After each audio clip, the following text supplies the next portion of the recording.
Bonjour à tous, j'espère que vous allez bien. Installez-vous confortablement, prenez un petit café et c'est parti pour l'analyse de l'action Hermès. Je tiens à vous rappeler que ceci n'est pas un conseil en investissement et je vous invite à faire vos propres recherches avant d'investir sur une valeur. Alors, Hermès, on ne présente plus. C'est avant tout une entreprise familiale avec 65% des parts détenues par la famille sous holding ou en détention directe. Depuis 2023, au capital, on a plus de 20% qui est détenu par LVMH. C'est un emblème du luxe français, connu mondialement. Hermès, c'est aussi 295 boutiques dans 45 pays, et c'est des produits iconiques, notamment le sac Birkin. Si on regarde la présentation aux investisseurs du deuxième trimestre 2024, on a une prépondérance de l'Asie, avec plus de la moitié du chiffre d'affaires qui est effectué là-bas. Ensuite, on a l'Europe qui vient avec 22% du chiffre d'affaires, suivi des Amériques avec 18% et autres 4%. On regarde cette fois le chiffre d'affaires par type de produit. On a tout d'abord la maroquinerie et la sellerie avec 43% du chiffre d'affaires au deuxième trimestre. Je rappelle qu'à la base, Hermès, c'est des produits pour l'équitation. Ensuite, on a le prêt-à-porter et les accessoires qui viennent avec un tiers du chiffre d'affaires. Viennent ensuite autres secteurs Hermès, donc ça concerne l'art de la vie, l'art de la table, tout ce qui n'est pas relié à la mode. Ensuite, on a soie et textile pour 6%, on a les montres, 4%, parfums et beauté 3%, et autres types de produits pour 2%. Alors, les perspectives maintenant et les points négatifs d'abord. J'ai eu du mal à trouver des points consistants pour cette partie. J'ai notamment pensé y intégrer la RSE avec la durabilité des produits, l'environnement et les changements d'habitude de consommation pour les jeunes générations. Mais Hermès est tellement intégré dans l'écosystème du luxe mondial et tellement iconique que je ne pense pas que ce sont des points qui l'affecteront sur le long terme. Et s'il l'affecte, Hermès aura toutes les armes pour y faire face. Alors pour cette partie, j'ai seulement 2 points, et pour moi le premier point est le plus critique, c'est l'exposition importante de Hermès à la Chine. Et ce pour 2 raisons. Tout d'abord de guerre économique. Hermès s'expose à des blocus, à des taxes exorbitantes à l'importation de ses produits en Chine. Et ça, la Chine peut le décider du jour au lendemain, ce qui affecterait grandement les ventes des acteurs du luxe français. La deuxième raison, c'est une double dépendance à l'économie chinoise. En fait, on l'a vu, plus de la moitié des ventes de Hermès au deuxième trimestre ont été faites dans la zone Asie-Pacifique, qui comprend la Chine.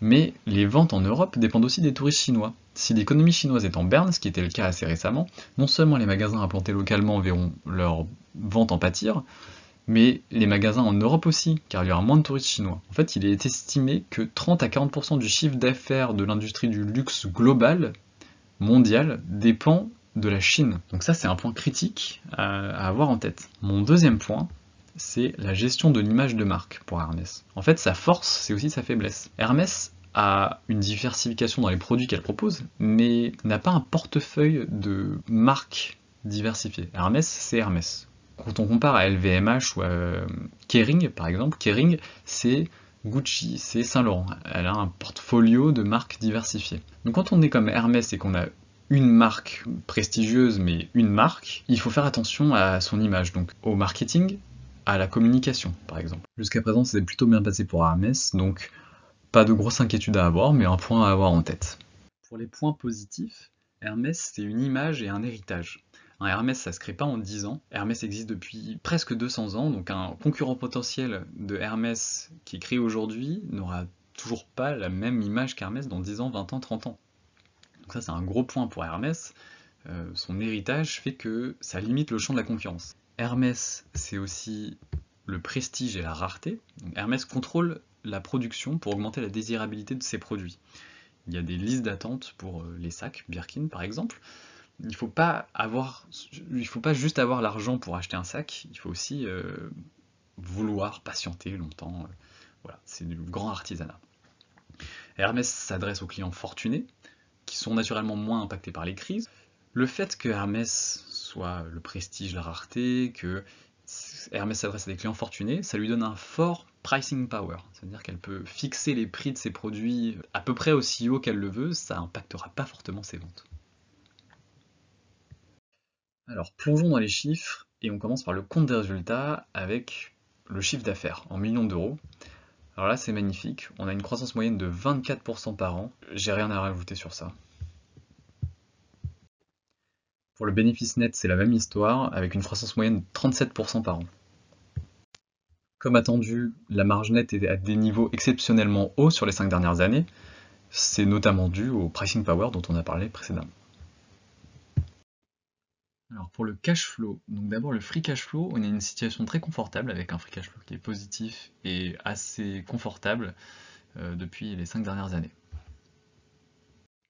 On voit également que les capex sont en augmentation et maintenus à des niveaux raisonnables. Enfin, on voit que le retour aux actionnaires est en belle augmentation de 2020 à 2023, donc rachat d'actions et dividendes. Le dividende est en croissance constante sur ces 4 années. A noter que le cash flow est aussi utilisé pour le remboursement de dettes à long terme, à hauteur de 200 à 300 millions d'euros sur les 5 dernières années, et qu'il n'y a quasiment pas de croissance externe. Pour le ROE, on a des niveaux qui sont excellents, relativement constants, autour de 30%. Donc à ce niveau-là, rien n'a changé, c'est excellent. On a vu jusqu'à présent qu'Hermès était une entreprise de très haute qualité, mais la qualité ça se paye cher. Alors on a un PER actuel sur le 2024 prévisionnel de 51, et on a un long term PER sur 5 ans, accrochez-vous bien, de 73. Si on regarde le cours de bourse, alors tout d'abord on a un rendement de dividende 2024 prévisionnel par Boursorama de 17,50 € par action. Savoir qu'une action actuellement de Hermès se paye 2232 €. Une action. Ça fait à peu près 0,8% de rendement. Sur 5 ans, on a un retour annualisé de 29% avec dividendes non réinvestis. C'est une énorme croissance, 29% par an sur 5 ans. Si vous aviez mis 1000 € il y a 5 ans sur l'action Hermès, vous auriez actuellement 3588 €. On a une belle croissance, on a un retour annualisé de 25% avec dividendes non réinvestis. Ce qui fait que s'il y a 10 ans, vous aviez mis 1000 € sur l'action Hermès, vous auriez actuellement 9689 €, quasiment x10. Alors, pour conclure, la note investisseur futé pour investissement long terme sur la valeur Hermès est de 13,2 sur 20. Hermès est une entreprise de très haute qualité, très rentable, en croissance, avec un fort avantage concurrentiel, mais sa valorisation tire sa note vers le bas. Je ne suis pas personnellement investi sur l'action Hermès, mais c'est quelque chose que je pourrais faire. J'attendrai juste un petit creux au niveau de la valorisation pour entrer sur le dossier. Ça reste quand même une des plus belles valeurs accessibles sur le PEA à mon avis. Voilà. J'espère que ça vous a plu. Je vous laisse avec un classement mis à jour des derniers cours, des actions que je vous ai présentées dans les vidéos précédentes. Merci et à bientôt.